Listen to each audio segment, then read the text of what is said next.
ओम शांति। आज 22 सितंबर 2022 के बाबा के अनमोल मधुर महावाक्य सुनेंगे। आज की बाबा की मुरली है सच्ची कमाई।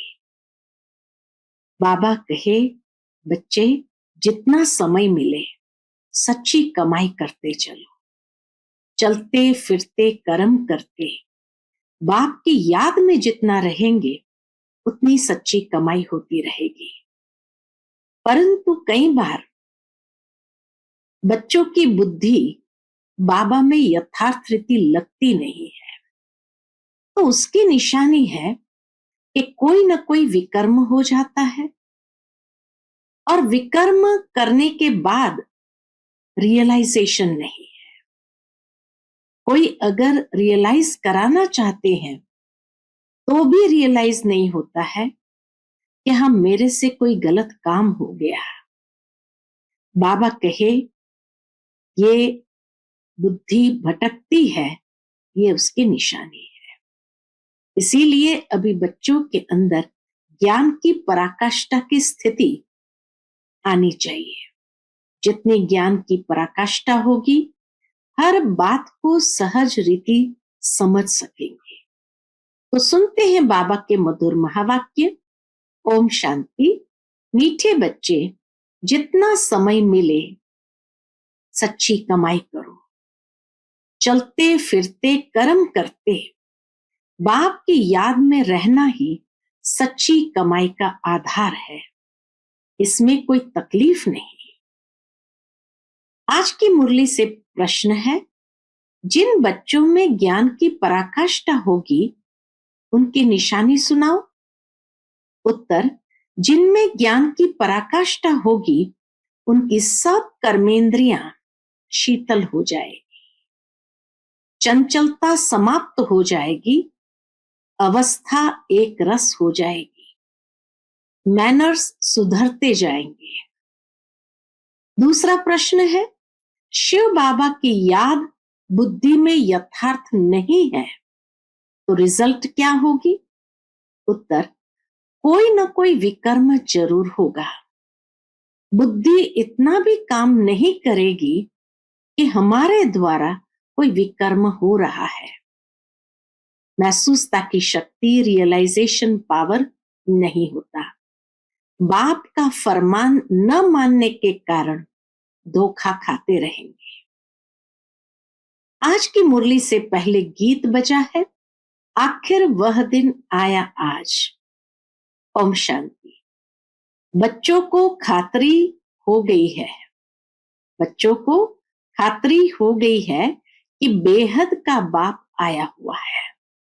गारंटी हो गई है कि बेहद का बाप आया हुआ है। आखिर वह दिन आया आज। श्री कृष्ण को बेहद का बाप नहीं कहेंगे। यह गीत तो यहाँ के नाटक वालों ने बनाए हुए हैं। महाराज धीराज श्री कृष्ण के लिए कहते हैं, महाराज धीराज श्री कृष्ण के लिए कहते हैं। बाप कहते हैं, मैं तो नहीं बनता हूं। बाबा तो महाराज धीराज नहीं बनते हैं, तुम बच्चों को बनाता। तो इन गीतों से भी कुछ न कुछ अच्छा अर्थ निकलता है। बेहद का बाप गरीब निवास जरूर है। जिस भारत को शाहूकार बनाते हैं वह भारत अब गरीब बन गया है। भारत में ही उनका जन्म होता है और कहीं उनका जन्म गाया हुआ नहीं है। भले पूजा करते हैं, कोई भी नेशन में ये चित्र है, परंतु जन्म तो यहां ही होता है ना। जैसे क्राइस्ट का जन्म और कोई जगह है, परंतु चित्र तो यहां भी है ना। तो भारत को गॉड फादर का बर्थ प्लेस कहेंगे। मनुष्य तो कुछ समझते नहीं, वह तो ईश्वर को सर्वव्यापी कह देते हैं। आगे तुमको भी पता नहीं था, अभी जानते हो कि भारत पतित पावन परम पिता परमात्मा का बर्थ प्लेस है। मनुष्य तो समझते हैं कि परमात्मा तो जन्म मरण से न्यारा है। एक तरफ कहते हैं जन्म मरण से न्यारा है, तो फिर बर्थ प्लेस कैसे हुआ? हाँ, मरण से बेशक न्यारा है, क्योंकि उनका अपना शरीर तो है नहीं।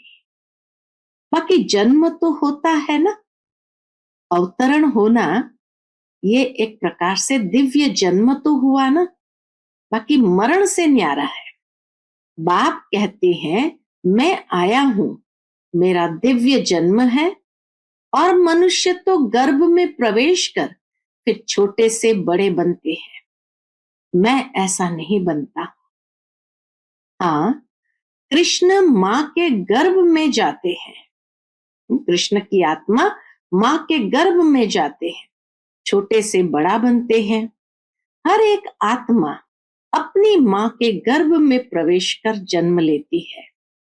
यह मनुष्य मात्र की बात है। मनुष्य ही कंगाल, मनुष्य ही सिरताज बनते हैं। भारत सतयुग आदि में डबल सिरताज था। पवित्रता की निशानी रहती है। पवित्रता का ताज और रतन जड़ित ताज था ना। पवित्रता गुम हो जाने के बाद सिर्फ एक ताज रहता है। विश्व का मालिक थे, फिर पुनर्जन्म लेते लेते एक ताज गुम हो गया। 21 पुनर्जन्म लिए तो द्वापर युग में आते एक ताज गुम हो गया, फिर सिंगल ताज वाले बने। ये ज्ञान की बातें हैं। पूज्य से पुजारी बनने के कारण एक ताज गुम हो जाता है। राजाएं पतित होते आए हैं, और जो पावन राजाएं सूर्यवंशी चंद्रवंशी पास्ट हो गए हैं, उनके चित्रों की पूजा करते आए हैं। जो पवित्र पूज्य थे वही फिर पुजारी बने हैं। उनको ही 84 जन्म भोगने पड़ते हैं। जो भारत कल पूज्य था सो अब पुजारी बना है। फिर पुजारी गरीब से पूज्य शाहूकार बनता है। अब तो कितना गरीब है भारत, कितना गरीब है। कहाँ हेवन के महल थे, मंदिर के ऊपर भी कितने हीरे जवाहरत जड़े हुए थे, तो वे अपना महल तो और ही अच्छा बनाते होंगे ना। अभी तो कितना गरीब है। गरीब से शाहूकार अभी तुम फिर बनते हो। पुरुषार्थ तुम बच्चों को करना है। युक्तियां रोज बतलाते हैं। जितना टाइम फुर्सत मिले ये याद की कमाई करनी है। ऐसे बहुत काम होते हैं जिनमें बुद्धि नहीं लगानी होती है। कोई कोई में बुद्धि लगानी पड़ती है। तो जब फुर्सत मिलती है, घूमने फिरने जाते हो, तो बाप की याद में रहो। यह कमाई बहुत करनी है। यह है सच्ची कमाई। बाबा कहे बाबा की याद में ही सच्ची कमाई है। बाकी तो वह है अल्पकाल के लिए झूठी कमाई। यह शिक्षा तुम बच्चों को अभी ही मिलती है। तुम जानते हो कि हमको बेहद के बाप से बेहद का वर्षा लेना है। इसमें कोई भी तकलीफ नहीं है। घर बार भी नहीं छुड़ाते हैं। सिर्फ कहते हैं बच्चे विकार में नहीं जाना है। इस पर ही अक्सर करके झगड़ा चलता है। बाबा कहे विकारों के ऊपर ही अक्सर करके झगड़ा चलता है। और सत्संगों में ऐसे झगड़े थोड़ी होते हैं। वहां तो जो सुनाया वह सत सत कहकर चले जाते हैं। झगड़ा यहां होता है।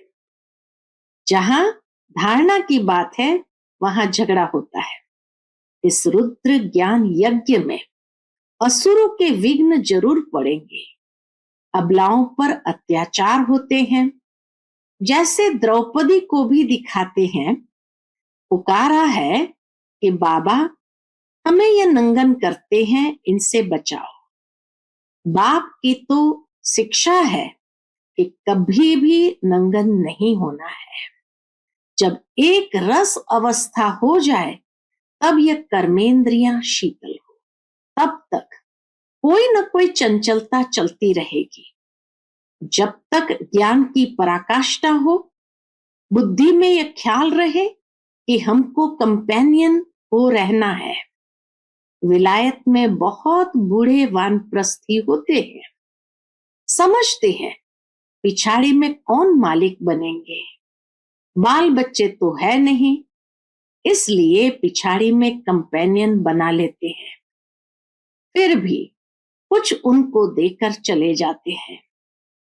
तुम लोग तो अखबारें पढ़ते नहीं हो, अखबारों में समाचार बहुत आते हैं। तुम बच्चों को कोई वह पढ़ना नहीं है। बाबा ये नहीं कहता है कि रोज समाचार पढ़ो। बाप तो कहते हैं कि कुछ भी नहीं पढ़े हो तो बहुत अच्छा, जो कुछ भी पढ़े हो वह भूल जाओ। हमको बाप ऐसा पढ़ाते हैं जो हम सच्ची कमाई कर विश्व के मालिक बन जाते हैं। बाप कहते हैं hear no evil, see no evil, talk no evil. ये तुम्हारे लिए है। अभी तुम बच्चे मंदिर लायक बन रहे हो। तुमको ज्ञान सागर बाप मिला है तो उनका ही सुनना पड़े। दूसरे की तुमको क्या सुनने की दरकार है। मनुष्य टीचर के पास, गुरु के पास जाते हैं तो गुरु कभी ऐसे कहते हैं क्या कि काम विकार में नहीं जाओ। वह तो पावन बनने की शिक्षा देते नहीं। कोई को वैराग्य आता है तो वह घर बार छोड़ भाग जाते हैं। बाप जो शिवाचार्य है वह ज्ञान का कलश तो माताओं के सिर पर रखते हैं। बाकी इस पतित दुनिया में लक्ष्मी कहां से आई। लक्ष्मी नारायण तो सतयुग में होते हैं। अभी शिव बाबा इन द्वारा बैठ समझाते हैं। शिवाचार्य वाच ब्रह्मा मुख से, शिवाचार्य वाच ब्रह्मा मुख से तुम बरोबर स्वर्ग के द्वार खोलते हो तो जरूर तुम ही मालिक बनेंगे। स्वर्ग का द्वार खोलते हो या स्वर्गवासी बनने का पुरुषार्थ करते हो।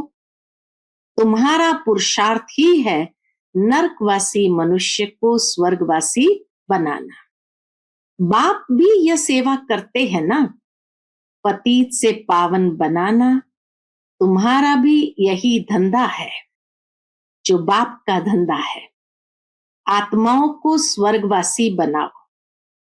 स्वर्ग की चाहना तो सब रखते हैं ना। कोई मरता है तो कहते हैं फलाना स्वर्ग पधारा। उनसे पूछना चाहिए, बाबा कहे उनसे पूछना चाहिए कि जब वह स्वर्ग में गया तो फिर नरक में बुलाकर ब्राह्मण आदि को क्यों खिलाते हो। फिर तो यह अज्ञान अंधियारा हुआ ना।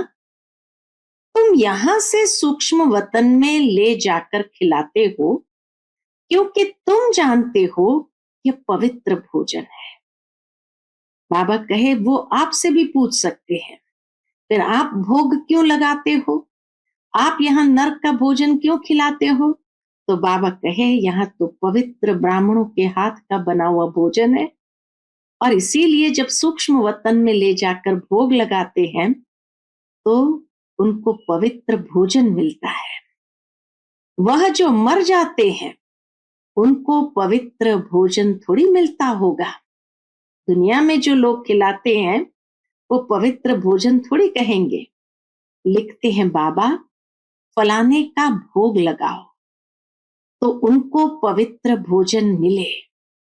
गाया हुआ है देवताएं भी ब्रह्मा भोजन को पसंद करते हैं। खाली गई हुई आत्माओं को ही भोजन स्वीकार कराना यही नहीं। बाबा कहे शास्त्रों में गायन है कि देवताएं भी ब्रह्मा भोजन को पसंद करते हैं। बरोबर तुम्हारी महफिल सूक्ष्म वतन में लगती है। ऐसे नहीं कि ध्यान कोई अच्छा है। कई लोग समझते ना हम भी ट्रांस में जाए तो बाबा का ऐसे नहीं कि ध्यान कोई अच्छा है, नहीं, योग को ध्यान नहीं कहा जाता है और ध्यान को योग नहीं कहा जाता। बाप कहते हैं मेरे साथ बुद्धि योग लगाओ तो विकर्म विनाश होंगे। याद से ही योग से विकर्म विनाश होते हैं, ध्यान में जाने से विकर्म विनाश नहीं होंगे। वैकुंठ में जाकर रास विलास करते हैं, वह कोई कमाई नहीं है। मुरली तो सुन नहीं सकते, यह भोग आदि तो एक रस्म रिवाज है ड्रामा अनुसार। मनुष्य की रस्म रिवाज और संगम युगी ब्राह्मणों की रस्म रिवाज में रात दिन का फर्क है। यहां से जाकर सूक्ष्म वतन में खिलाते हैं। इन बातों को जब तक नए समझे नहीं तब तक संशय उठता है। हम कहेंगे ड्रामा अनुसार उसकी तकदीर में नहीं है, तो संशय पड़ा और चला गया। फिक्र की बात नहीं, इनकी तकदीर में नहीं था।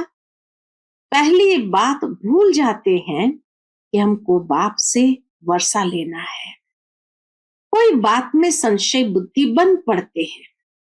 अरे हमारा काम है इससे, वर्षे से, हम पढ़ाई फिर क्यों छोड़े? मुरली तो सुनना है ना। निराकार बाप तुमको डायरेक्शन कैसे सुनाएंगे? उनको मुख जरूर चाहिए।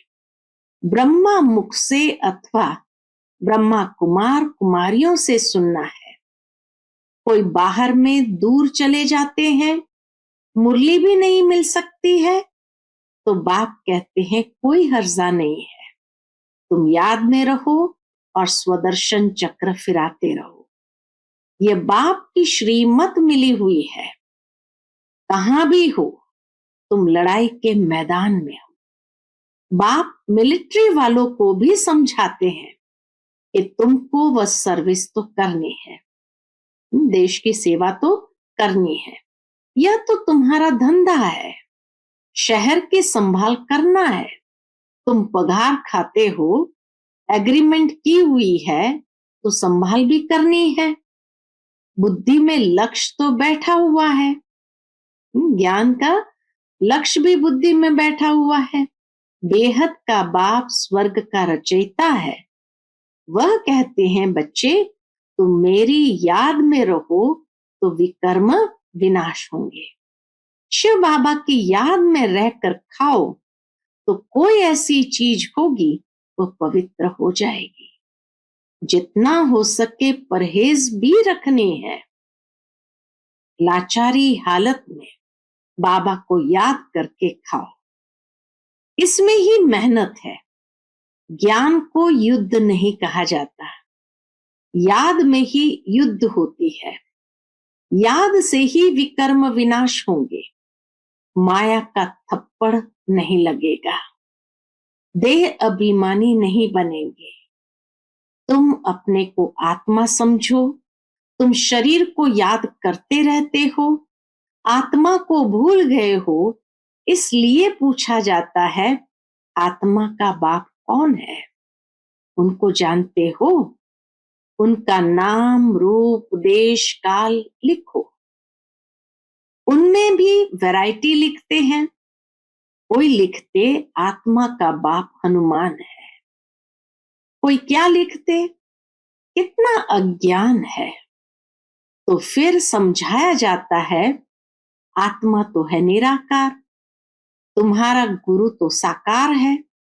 निराकार का बाप साकार कैसे होगा? बाबा के ऐसे युक्ति से समझाओ। समझाने की प्रैक्टिस पर सारा मदार है और साथ में मैनर्स भी अच्छे चाहिए। बहुत अच्छे अच्छे बोलने वाले हैं, दूसरे को तीर अच्छा लग जाता है। खुद में मैनर्स न होने कारण उन्नति होती नहीं। याद बहुत अच्छी चाहिए।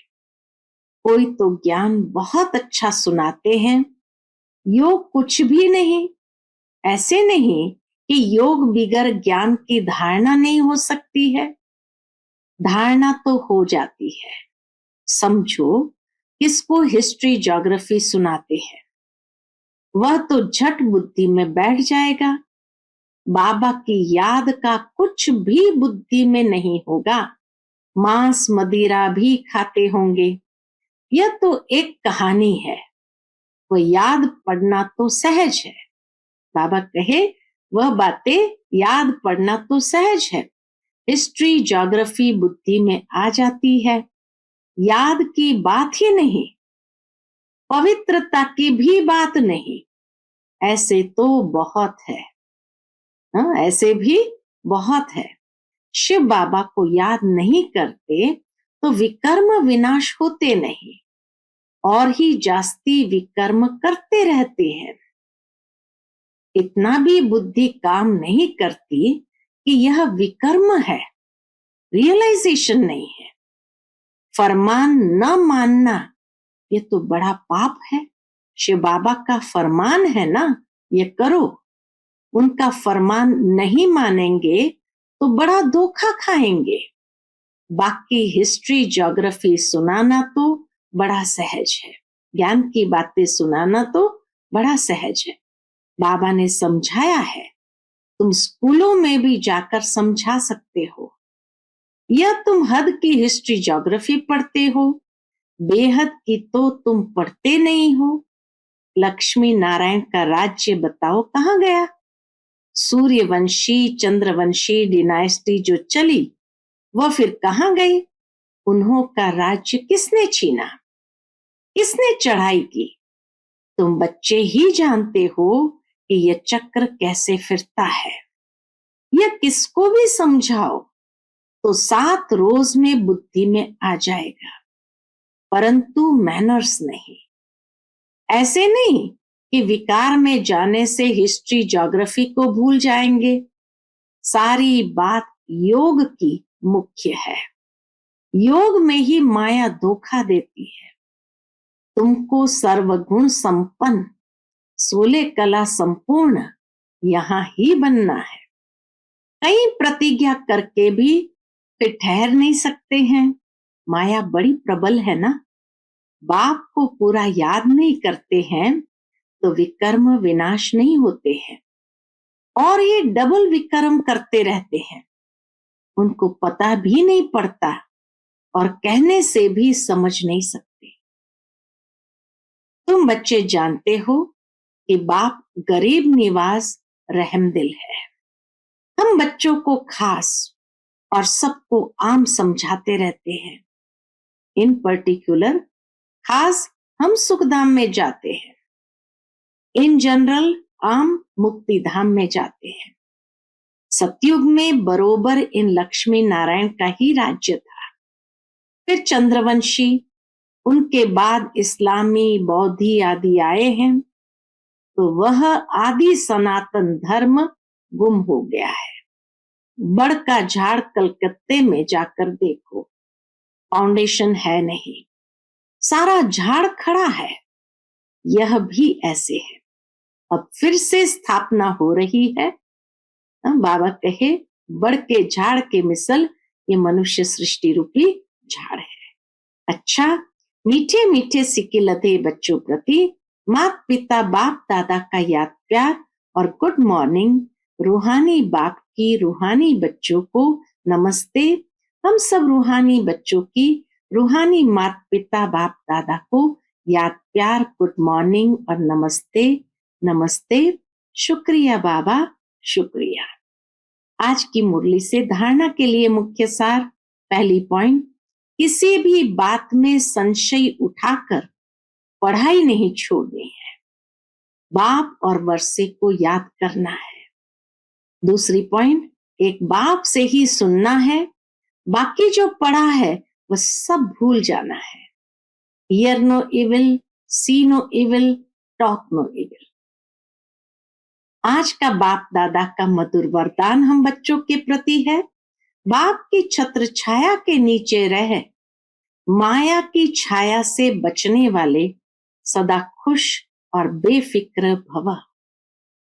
बाप की छत्र छाया के नीचे रह, माया की छाया से बचने वाले सदा खुश और बेफिक्र भव। माया की छाया से बचने का साधन है बाप की छत्र छाया। छत्र छाया में रहना अर्थात खुश रहना। सब फिक्र बाप को दे दिया। जिनकी खुशी गुम होती है, कमजोर हो जाते हैं, उन पर माया की छाया का प्रभाव पड़ ही जाता है। जिनकी खुशी गुम हो जाती है, कमजोर हो जाते हैं, उन पर माया की छाया का प्रभाव पड़ ही जाता है, क्योंकि कमजोरी माया का आवाहन करती है। अगर स्वप्न में भी माया की छाया पड़ गई तो परेशान होते रहेंगे, युद्ध करनी पड़ेगी। इसलिए सदा बाप की छत्र छाया में रहो। याद ही छत्र छाया है। बाबा की याद ही हमारे लिए छत्र छाया है। आज का स्लोगन है, जिनका मुरली से प्यार है वही मास्टर मुरलीधर है।